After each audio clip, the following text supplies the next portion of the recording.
10 days on since climate change activists took to the streets blocking key routes in central London, organisers say the protest will end by tomorrow evening. More than 1,000 people have been arrested so far and 10,000 officers have been deployed across the capital. Tonight, questions have been raised as to whether police have the right powers to deal with this type of peaceful protest. Well, with more details, Sonia Jessup is in Marble Arch for us tonight. Sonia.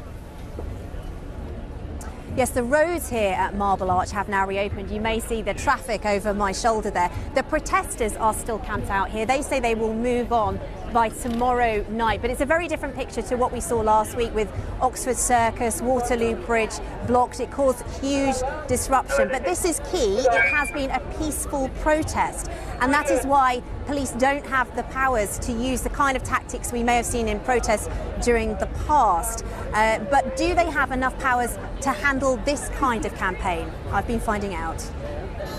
Campaigners told us this is our last stand. The few remaining protesters removed from the road at Marble Arch.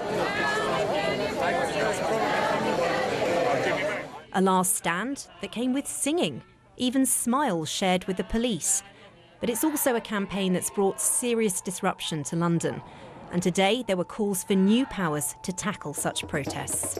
Police, of course, do have powers to make arrests, more than 1,000 of them. They did so under Section 14 of the Public Order Act. But they can't use more controversial methods such as kettling, seen here during the G20 protests. For that, there has to be a threat of violence. And at the climate camp in 2009, we saw scenes like these, clashes between police and protesters. And so while in Paris at the weekend, we've seen climate campaigners targeted with pepper spray, here in London, policing has been done differently, and some believe there's no need for new powers. Some have criticised police tactics at times. Others have been frustrated seeing the strain the protests put on Met resources. Many acknowledge police have faced a real challenge in deciding how to react. Protesters continue to insist that mass disruption is necessary to bring about change. They also say the laws were there for police to act. Protesters have said they'll leave Marble Arch by tomorrow. The Home Office says it's working closely with the police and will be considering any lessons they can learn.